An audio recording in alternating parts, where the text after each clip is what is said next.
Hola mundo, este es su amigo y hermano Rami Pérez para presentarles reflexiones bíblicas. Y como siempre le pedimos manita arriba, dele like. Dele like porque de esa manera usted nos ayuda a nosotros a que podamos, ¿verdad?, traer este estudio que siempre traemos de reflexiones bíblicas y comparta la transmisión con todo el mundo.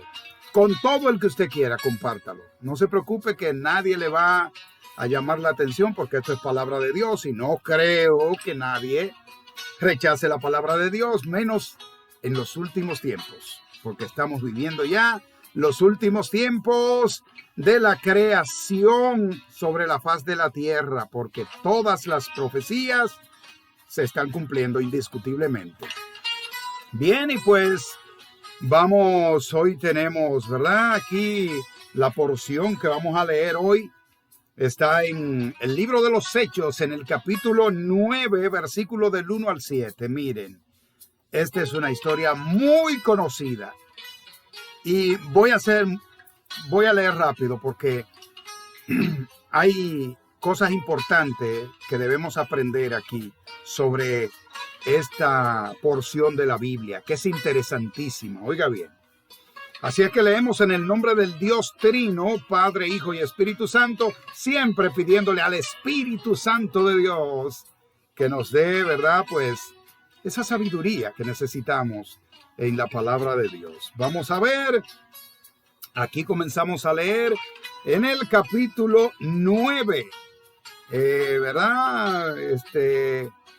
Esta versión de el libro de los Hechos, comenzando del versículo 1, pero solo hasta el 7. Vamos a leer. Por favor, pónganle atención. DJ, la música no está un poquito alta. Bueno, ahora sí, gracias. Bien.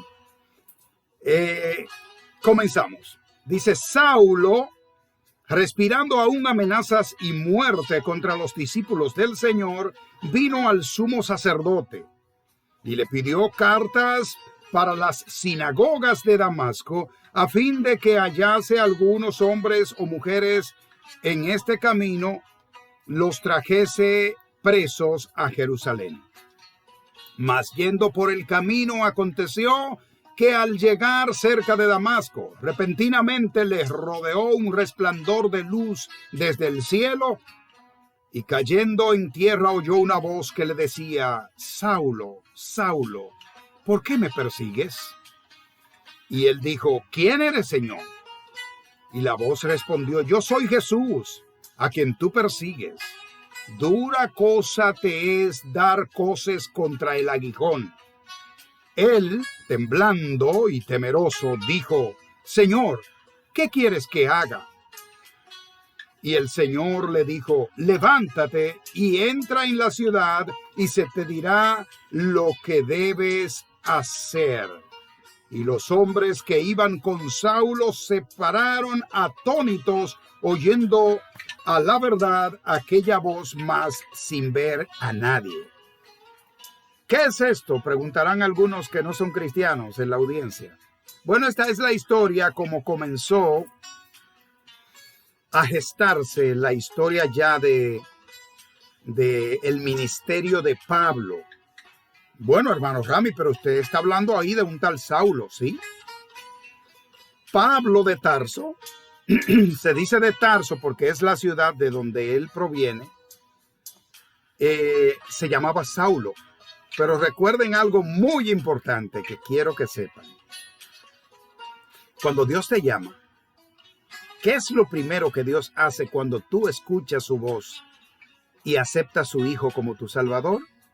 ¿Dijeron algunos cristianos? Exactamente. Te transforma. Y con ello, pues, el Señor te cambia el nombre. Te transforma, te cambia el nombre. Ya tú no te llamas Abraham, sino te llamas Abraham. Ya tú no te llamas Jacob, sino tú te llamas Israel. O sea, Dios en su infinita, en su infinito poder, en su infinita sabiduría, Él sabe muy bien, cosa que lo que dominamos el mundo no sabemos, o más bien los que están en el mundo, los que dominan el argot del mundo no saben que la transformación que Dios hace en el hombre surte efecto hasta cuando le cambie el nombre. Pero los que estamos en Cristo Jesús sabemos que eso tiene su certeza y tiene su razón de ser. Dios no te llama cuando Él te dice, venid a mí los que estáis trabajados y cargados, que yo los haré descansar. No es para dejarte con el mismo cansancio. Tú vienes con una ropa enlodada a un sitio e inmediatamente te sumerge en las aguas, tu ropa se limpia.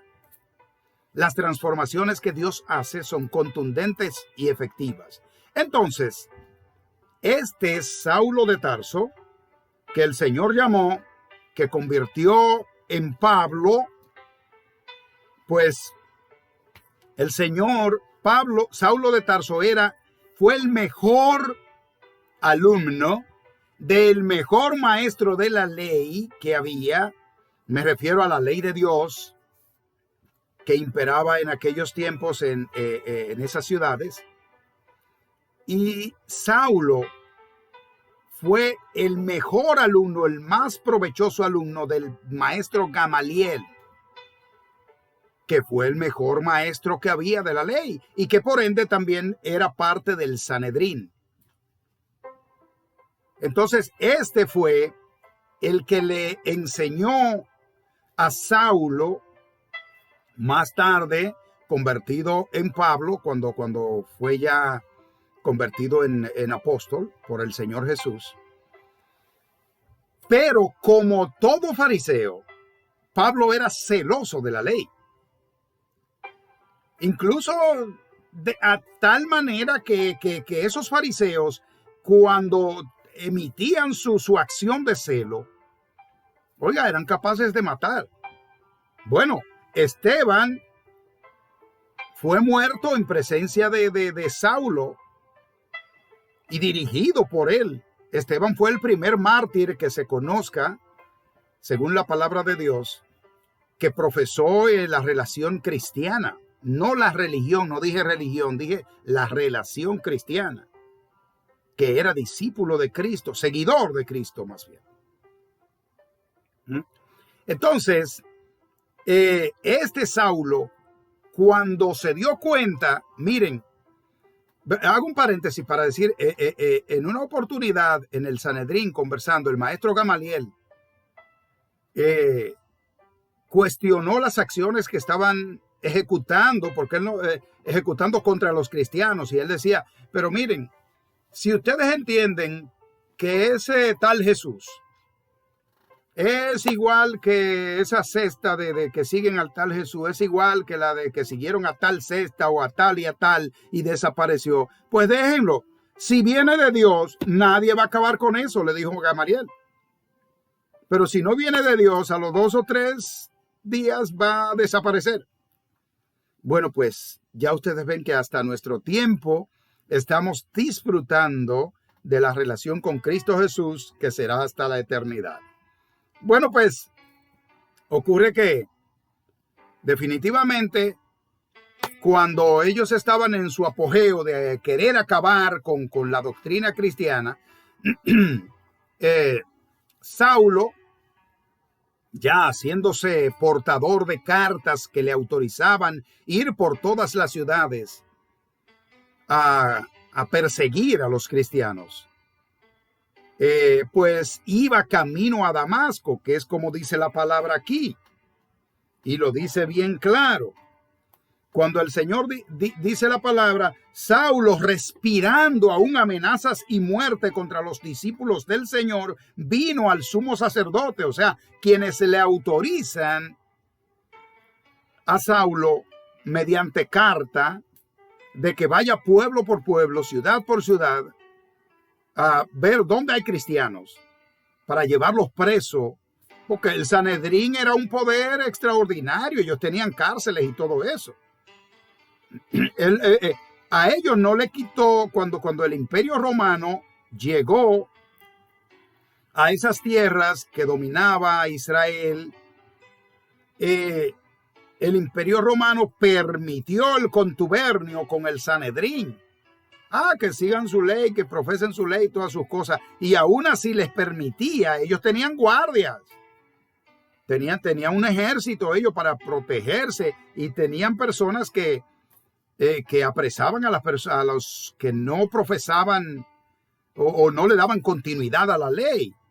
Y uno de esos persecutores, aunque no era de esos guardias, pero sí de los que tenían esa idea de acabar con el cristianismo, era Saulo.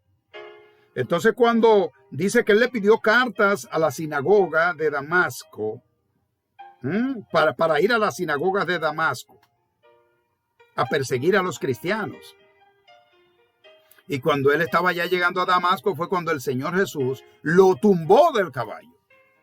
Y él iba con varias personas, porque no iba solo. Dice ahí que eso, los que andaban con él lo vieron y escucharon la voz.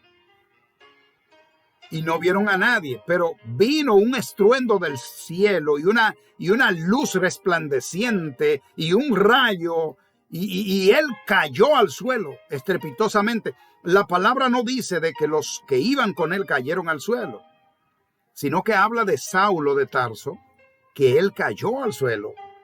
Entonces, cuando escucha la voz que dice: Saulo, Saulo, ¿por qué me persigues? Dura cosa te es dar coces contra el aguijón. O sea, eso es como cuando usted le ponen una espada en el frente, así, y usted va contra la espada. O como dice el refrán, contra la espada y la pared. Si usted está pegado a una pared y le empuja una espada y usted va para encima de la espada, usted se está queriendo sacrificar. Entonces, el Señor Jesús le quiso decir: dura cosa te es dar coces contra el aguijón. Significa que tú estás queriendo acabar con una doctrina impuesta por el Creador. Entre otras cosas, le quiso decir Jesús: tú estás luchando contra ti mismo, contra el que te creó. Y entonces reflexionó inmediatamente Saulo, porque él sabía lo que estaba haciendo, lo que iba a hacer. Y dijo: Señor, ¿quién eres? Y él dijo: yo soy Jesús, a quien tú persigues. Ahí fue que el hombre, yo me imagino cómo se habrá puesto tembloroso y toda la cosa. Entonces le dijo: ¿qué quieres que haga? Porque al decirle Jesús: mira, ¿por qué tú me persigues? Él entendió inmediatamente, porque el que persigue a los hijos de Dios, a los hermanos de Cristo, a los que hemos sido lavados por la sangre del Cordero, está persiguiendo al mismo Cristo, porque pertenecemos a Él. O sea, el que persigue a un hijo mío me está persiguiendo a mí. Eso fue lo que el Señor le quiso decir, porque él no estaba persiguiendo a Cristo, mas estaba persiguiendo a los cristianos, los cuales estaban encargados de llevar la doctrina a toda nación. Porque Cristo vino a eso. Entonces Cristo no vino simplemente a morir y a decir: yo morí por sus pecados, ya ustedes lo que han aceptado están perdonados, y el resto, bueno, que se vayan al Seol. No. Cristo vino para que, por eso dice: id y predicad el evangelio a toda criatura. Esa es la gran comisión que nos da el Señor. Por eso es que en todo momento y en todo lugar el cristiano está supuesto a hablar palabra de Cristo. O sea, supuesto, no digo de forma que se entienda de que supuestamente hacerlo, sino decidido a hacerlo. No por suposición, sino por seguridad. Hablar el evangelio de Cristo donde quiera que nos encontremos. Porque es la gran comisión, es el gran mandato, es lo que el Señor quiere, porque Cristo vino y cumplió. Ya Él cumplió. El trabajo que tenemos que hacer nosotros, los cristianos, es dar por gracia lo que por gracia recibimos. Es decir, si hemos sido llamados por Cristo, hemos acudido al llamado y hemos sido salvados por su sacrificio allá en la cruz, no menos cierto es que tenemos un compromiso, porque debemos dar del pan que hemos recibido. Fíjense que el Señor incluso nos enseñó tanto a compartir, que en todo momento, cada vez que Él comía o lo que fuera, todo Él lo compartía. Todo. Así que su palabra ha de ser compartida por todo aquel que se sienta cristiano. Es por ello que nosotros, el Señor nos ha puesto en nuestro corazón estudiar su palabra, para entender a través del Espíritu Santo qué es lo que el Señor quiere. Nosotros hace tiempo que estamos diciendo que se está cumpliendo la profecía, se están cumpliendo los tiempos y la gente no lo quiere entender. No mucha gente ha entendido que ya en los tiempos que estamos viviendo, nosotros somos responsables de nuestras vidas y somos los que decidimos. Nadie va a venir a alarte por un brazo y decirte, mira, el Señor tumbó a Saulo de Tarso del caballo. No es solamente para decirle, tú me estás persiguiendo, sino que te voy a usar. Porque después que lo tumbó del caballo, entonces le dio unas órdenes que debió seguir. Incluso una de las consecuencias que tuvo Saulo de Tarso fue que quedó ciego totalmente. Pero una de las pruebas de que quien lo encegueció fue el Señor Jesús es que Él le envió a casa de un tal Simón, que era curtidor. Y allí le fueron aclarados los ojos mediante oración y puestas de mano. Y dice la palabra que cayeron de sus ojos como cristales. Porque el Señor lo había tumbado del caballo impetuosamente con un rayo de luz. E inmediatamente él no podía valerse, a él hubo que pararlo y todo, y llevarlo y encaminarlo porque quedó ciego. Entonces el Señor te dice, el Señor Jesús es el alfarero que te toma cual vaso de barro, te rompe y te transforma en un vaso nuevo. Usted dirá, bueno, pero hay vasos de barro que ya están quemados en el fuego y si se desbaratan no se vuelven a hacer. Para Dios todo es posible, porque Saulo de Tarso pasó de ser el mayor perseguidor de la iglesia cristiana, de la iglesia en cierne, la iglesia cristiana que comenzaba, pasó a ser uno de los apóstoles a los cuales el Espíritu Santo le encomendó, oiga bien, la mayor parte de lo que hoy conocemos como el Nuevo Testamento en las cartas llamadas cartas paulinas. Paulinas porque vienen de Pablo. ¿Entiende? Entonces, el Señor tiene con cada cual un propósito. Está en nosotros si le aceptamos el propósito que Él tiene. Está en nosotros si decidimos cumplir con ese mandato. Él a todos de alguna forma nos tumba del caballo, nos resplandece con una luz fuerte y nos dice, ¿por qué me persigues? Y usted dirá a lo mejor, yo nunca he perseguido a Cristo. Sí, todos en algún momento hemos perseguido a Cristo. Y volverá usted a decirme a lo mejor, pero a mí nunca me ha caído mal un cristiano, ni nunca. Bueno, es que la persecución per se no es usted caerle atrás a alguien como lo estaba haciendo Saulo. Esto es otro tenor. La persecución que tiene la gente contra el cristiano es ignorar la palabra que llevamos a cada día para que se conviertan a Cristo. Y no les importa nada, aún sabiendo que si mueren, irán al Seol, irán al infierno por la eternidad. Entonces es una forma de perseguir a quien murió por ti para que tú fueras salvo por la eternidad y pueda morar en las moradas celestiales junto a Jesús. Él habló muy claro cuando él estuvo caminando por la tierra y dijo: en la casa de mi padre muchas moradas hay. Si así no hubiera sido, yo os lo hubiera dicho. Porque tenemos pendiente que cuando morimos los cristianos dormimos hasta la venida de Cristo, y aquellos que estemos vivos cuando Él venga seremos arrebatados juntamente con Él.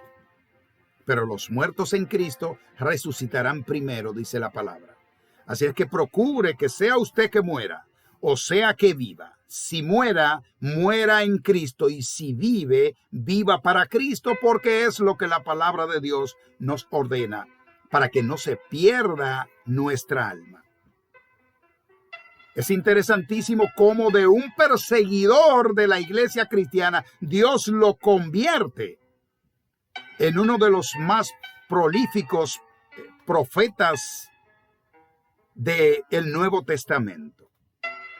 Porque Pablo fue usado por el Espíritu Santo para formar iglesias y luego de ello mantener el contacto con dichas iglesias, tratando de que todo marchara bien, y cuando algo estaba mal, inmediatamente le escribía una carta. Le decía: miren que ustedes no están para castigar, sino para orar. Ustedes no están para ignorar lo que el Señor dice, sino para seguir el curso. Así que el mundo debe despertar. Estamos viviendo los peores tiempos de la historia en el mundo. No solamente en este país, no solamente en nuestro país, no solamente en 2 o 3 países, en el mundo entero. Por más que las naciones quieran disimular, estamos viviendo tiempos difíciles. Ahora bien, ¿quiere usted alinearse en el camino real hacia la eternidad para ocupar una de las moradas celestiales junto a Cristo Jesús? Estoy llamando a aquellos que quieren recibir a Cristo como su único Salvador. ¿Alguien por ahí? Pues repita conmigo: Señor, estoy a tus pies, lleno de pecado, pero arrepentido. Perdona mis pecados. Inscribe mi nombre en el libro de la vida, y yo te prometo que estaré a tus pies, dándote honor, gloria y honra por toda la eternidad. En el nombre de Jesús. Amén y amén. Si usted hizo esta confesión de fe conmigo, le felicito. Ya usted está camino al redil que le llevará a la eternidad junto a Cristo Jesús. Busca una congregación cristiana. Hable con el pastor. Él le dará clases bíblicas y luego usted será bautizado. Mientras tanto, lea la Biblia desde Génesis hasta Apocalipsis. Si no la tiene en físico, el libro físico, bájela en su dispositivo móvil, que es gratis. Así es que cuando la vaya a leer, dígale al Espíritu Santo que le dé entendimiento, y Él lo hará lleno de amor. Esto ha sido todo por hoy en Reflexiones Bíblicas con su amigo y hermano Rami Pérez, quien les dice que el Dios Altísimo les bendiga rica y abundantemente. Shalom. Shalom.